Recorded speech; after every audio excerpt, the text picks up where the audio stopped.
looks like some Kyler Murray defenders are taking a victory lap. And let's check in on old Ben Garcia's take on Bradley Beal should go to the bench. I guess it sounds like I might have known a thing or two long before everyone else, even though some of you went after me and it really hurt my feelings. Let's talk about it next. The Ben Garcia Show. Yeah. Best show in the land. Yup. Listen. Come and get your information from Ben Garcia. Get the latest on your quarterback, running backs, and receivers. Tune in, so any other show you don't need him. Any news that he giving out, please just believe him. Giving out the latest prediction and top-notch analysis. Wanna hear the truth, better have thick skin like calluses. The latest move that your team just made can be damaging. The dudes ain't speaking no facts, they just be rambling. Lights, camera, action, turn on the show, go get the cameraman. Yeah. Lights, camera, action, turn on the show, go get the cameraman. The Ben Garcia Show. What is up, guys? Welcome in to yet another edition of the Ben Garcia Show. Thank you so much for making this a part of your day, however you're watching, however you're following the show. We appreciate you guys making me, the Ben Garcia, a part of your day. Don't forget to like, share, subscribe, tell a friend about the Ben Garcia Show. Appreciate Ivan, King Nacho, Malachi in the chat early in the morning. You know, I was a little skeptical when I first started doing the streaming and basically saying, you know, hey, we should do this at 6 a.m., but the drop-off in viewers hasn't been there over the past couple of days, so I appreciate you guys getting up and early, listen, having your coffee with me. In fact, a ceremonial sip, if you will. I'm going to be honest with you, that coffee that I made is not the best. Probably have the wife remake me one because she's a lot better than I am. But either way, guys, a little bit shorter of a show for you guys today. Just trying to find some different ways on how this is going to work. We are working through it. It is a process, but I appreciate you guys making me a part of your day, the amount of you guys here right now. But either way, we got a few things to talk about. I want to start off with some Cardinals topics. Before I get to that, don't forget to like, share, subscribe, follow me on all social media platforms at Ben Garcia Show. And yeah, guys, go ahead and like the stream if you so do please. Anyways, you know, yesterday I didn't start the show off with any NFL playoffs. And it's kind of hard to do that, especially when I do have hard-hitting opinions on, you know, Sam Darnold ultimately collapsing or Jordan Love kind of proving me wrong. I was very in on him. He was not great on Sunday. As much as I have these hard-hitting national opinions, I try to keep everything local. And I think that kind of starts here. Last night, and I talked about this yesterday on the Ben Garcia Show, but last night I think you saw Kyler Murray defenders win. They ultimately won the argument of if Kyler Murray should be back at all costs next year. And I think it was shown through the performances of Justin Herbert, who's seen as a top 5 guy and talent-wise a top 3 guy. And there's some people that will never quit Justin Herbert because he's big, he's strong, he's mostly mobile, throws an accurate ball. But in the biggest moments, in the biggest games, he's crumbled. 27-7 against the Jacksonville Jaguars a few years ago in the playoffs. And then what happened? He blew it. Then you saw on Saturday, going up against the Houston Texans, a team that had been struggling for most of the year. Blew it. Blew it. And he's got a good coach this time, so we can't blame the coach this time. He's got to find weapons for now. You got to win one playoff game. And Jordan Love. This idea that the Packers don't have any wide receivers or weapons is crazy. Tucker Kraft was great all year. Jaden Reed, at the first half of the season, was playing like a top 10 guy. Romeo Doubs is a good player. Dontavian Wicks is a good player. This idea that there's just not enough talent supporting him is nonsense. But he didn't perform very well. And then you get to what was last. And Sam Darnold, I think it was very obvious that the Vikings were likely going to lose last night. I don't do a lot of the national stuff anymore, but the Rams just better prepared. I understand it was pretty much an away game for them last night. The Vikings fans traveled really well. Where in contrast, the Rams fan base really doesn't necessarily exist. But Sam Darnold last night was just awful. Just awful for the Vikings. Now, he was under duress most of the night as well. That's true, but Sam Darnold, 245 passing yards, 1 touchdown, 1 interception, sacked 9 times, and a pass rating of 77. And you ask yourself, well, how does this have anything to do with Kyler Murray? Kyler can drive you crazy, but he does keep you relevant.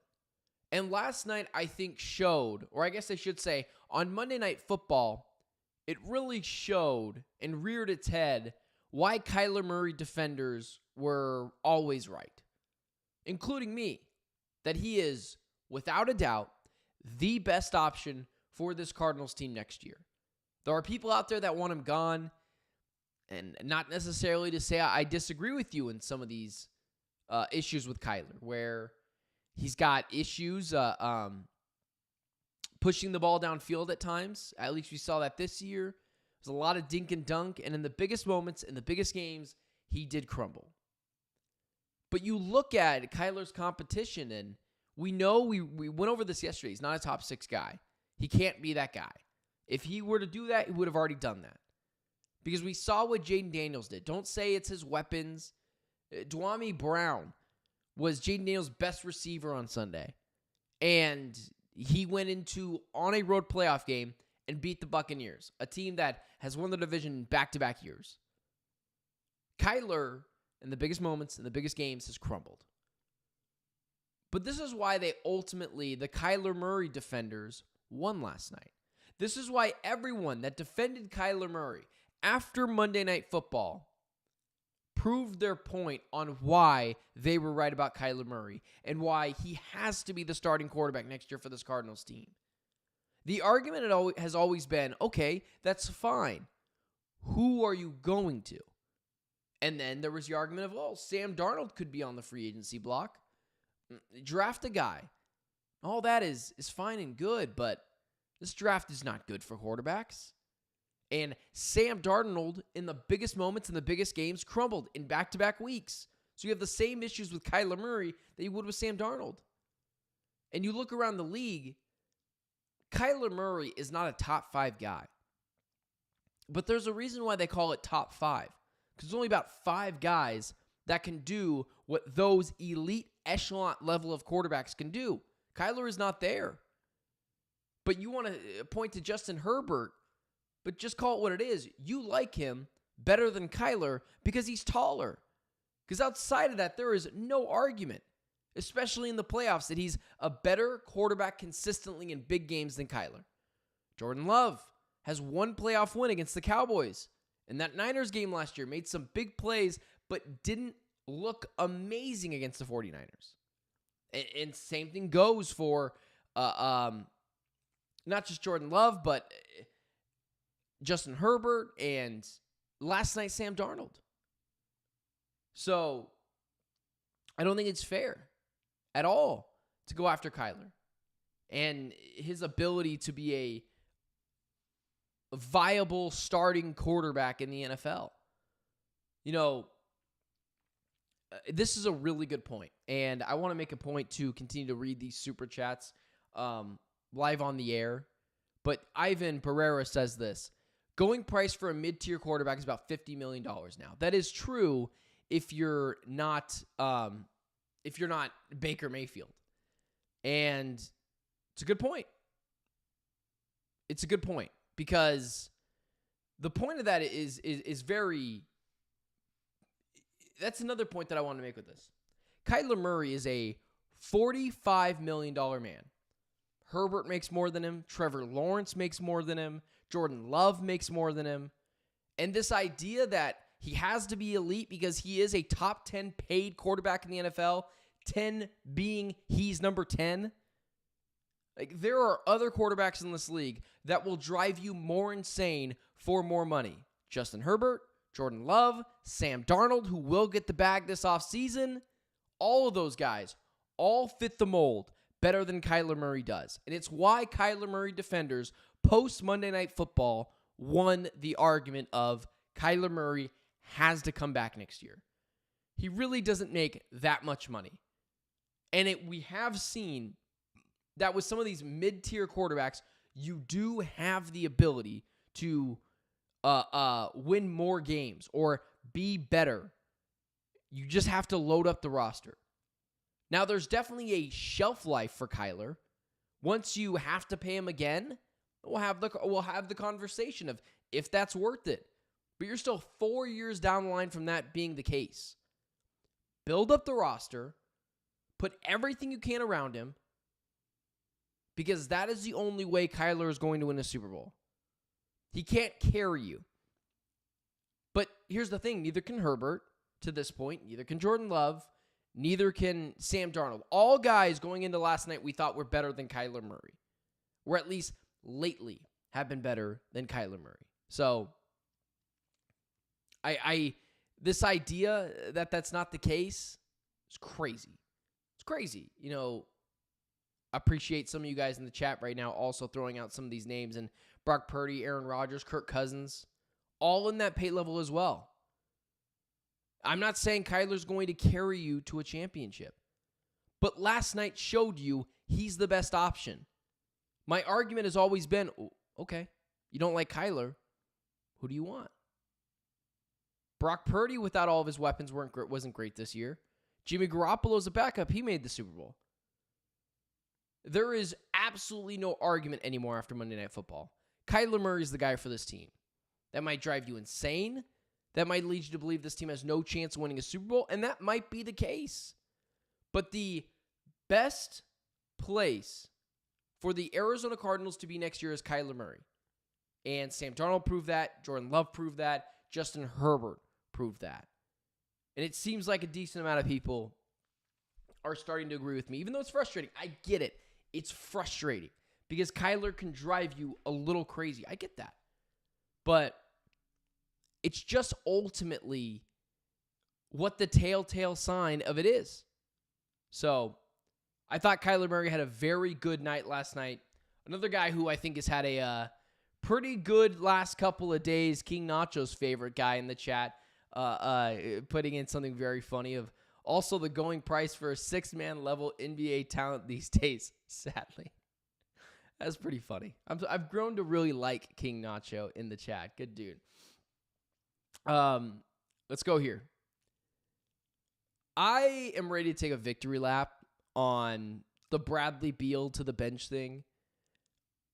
I know when I say big three, it frustrates some people.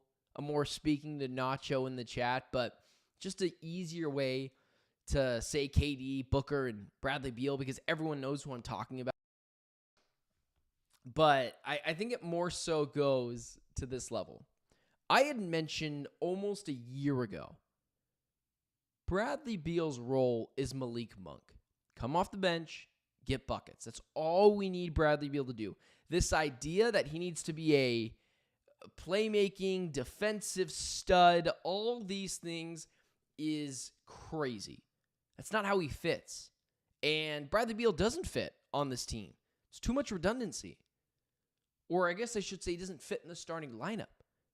And I said for almost a year now, send him to the bench. And it wasn't this quirky fanboy take of, we'll just have more firepower on the bench. He doesn't fit with Booker and KD on the starting five. It's too much redundancy. It's too much ball sticking in the hands of one player in particular at a time, not just a singular player, but at a time.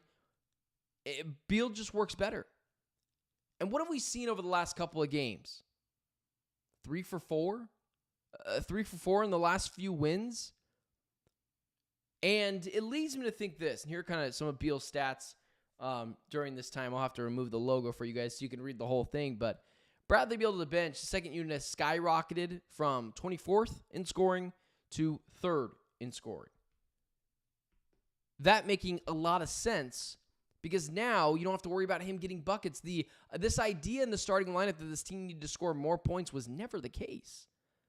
So I'm ready to take the I'm ready to take the victory lap on that being one Bradley Beal and him going to the bench. And then it leads me to this. I know everyone wants to trade Beal, and I talked about this last night on Locked On Suns. If the Suns can get Butler and Nick Richards, like, yes, of course, you have to do that. And I talked about it yesterday as well. But I find it a little frustrating, and I get it. The Suns want to move on from Bradley Beal. I get it. He doesn't fit all the reasons before, a little too much redundancy in the starting lineup, plays better off the bench. You have a Jimmy Butler player who is trying to force his way out of Miami. And it does turn me off just a little bit that he's not willing to go anywhere else but Phoenix. Phoenix is not a great situation right now, guys. And so it leads you to believe, how good is this guy's judgment if he thinks he's smarter than everyone else? Memphis is in a better spot right now. Other teams are in a better spot right now. And as I believe his name is Sandman520 in the chat has said, the center is the bigger issue right now. And I couldn't agree more. The center issue is a bigger issue than what the Suns have right now. But we just have to call it what it is.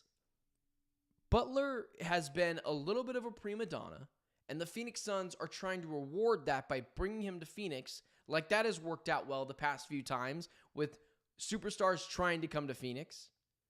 And push Bradley Beal out the door, who has been a good soldier, who has done everything this team has asked him to do, take more threes, play better defense than Devin Booker, become just a playmaker, and then at some point when that wasn't working, send him to the bench.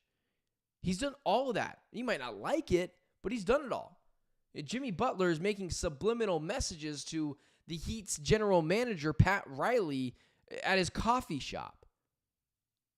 So, this idea that you want to just shoo off Bradley Beal and bring in Jimmy Butler just it doesn't feel right. Feels icky, if you're looking for a better word. This team needs leadership. It needs culture. It needs stability. What it doesn't need is another prima donna star to take the place of a player who has done everything being asked of him. Do you think Jimmy Butler would go to the bench? No. I always thought Bradley Beal would. I didn't think he'd like it, but I thought he'd do it. And I feel like just trading that guy off who on the bench has been a new player, rejuvenated, the defense is more balanced, the offense in the starting lineup is way more decisive. Like, there is an argument to be made that this new role for Bradley Beal surpasses that being of one trading for Jimmy Butler. And then also, in the same breath, using those assets that you do have to go get a Nick Richards. To, I don't know, I saw something today where like Lonzo Ball could be a guy. I don't know how in the world they would make that happen, but a guy like Lonzo or whoever it is. So I think just pushing Bradley Beal out the door, just to push him out the door, who has been a really good soldier, feels a little icky. And I really want people to look at the Jimmy Butler thing that's going on right now and at least say this. It is a little eye-popping that he won't go anywhere else. It is a little eye-popping that he wants to go to Phoenix so badly. And it's what kind of goes back to what Windhorst said a few weeks ago, not on this show, but I played it on this show. It's all about money. Jimmy Butler, I want him here because he seems like a leader. He brings a decent amount of culture, stability to this team. But, I mean, let's just be fair. Butler's judgment hasn't been great. And it was reported that long before this, the Miami Heat were starting to grow a little tired of that being one Jimmy Butler. Do the Suns need more issues right now?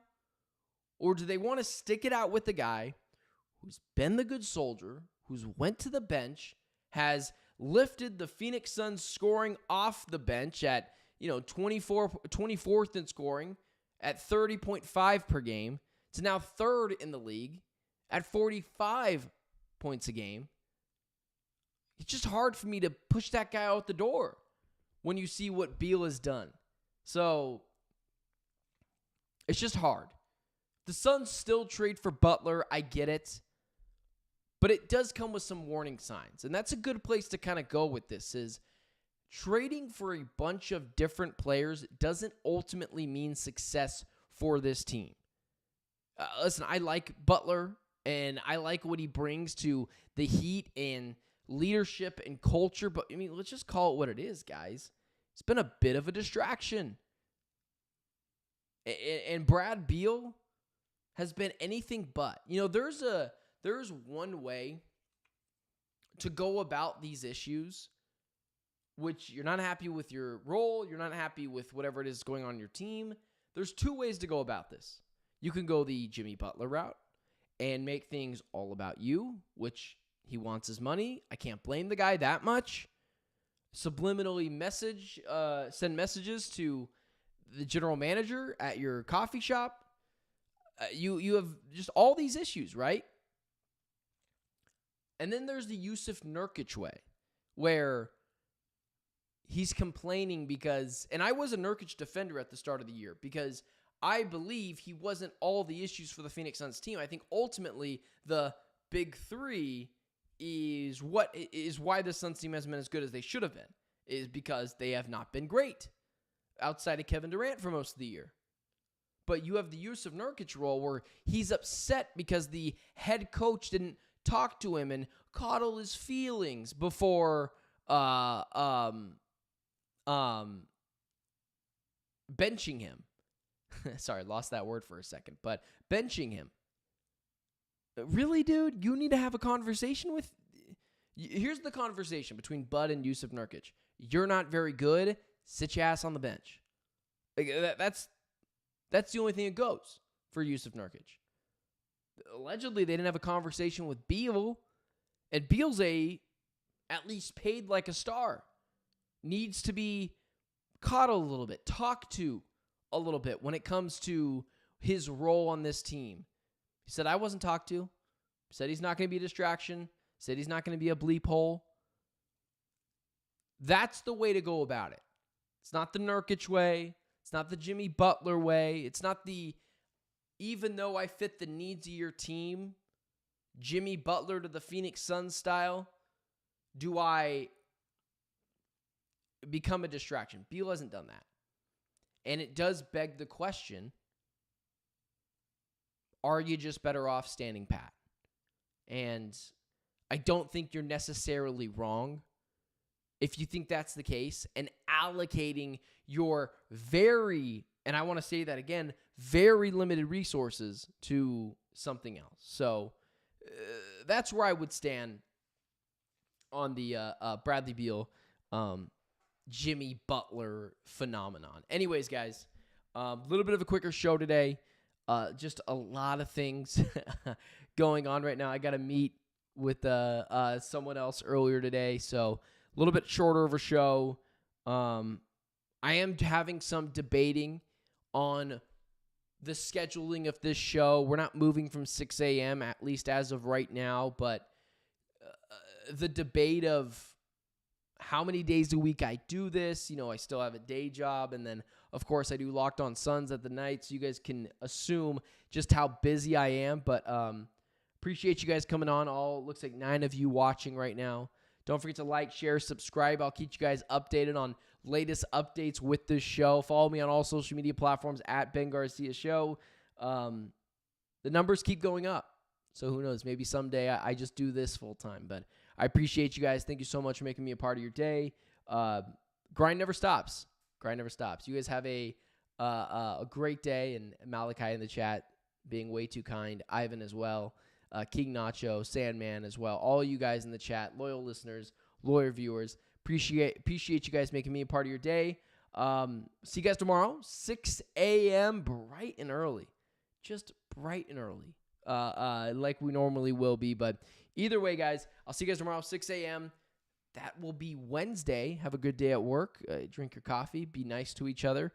And until then, I'm Benjamin Garcia. And until next show, it's been the Ben Garcia Show.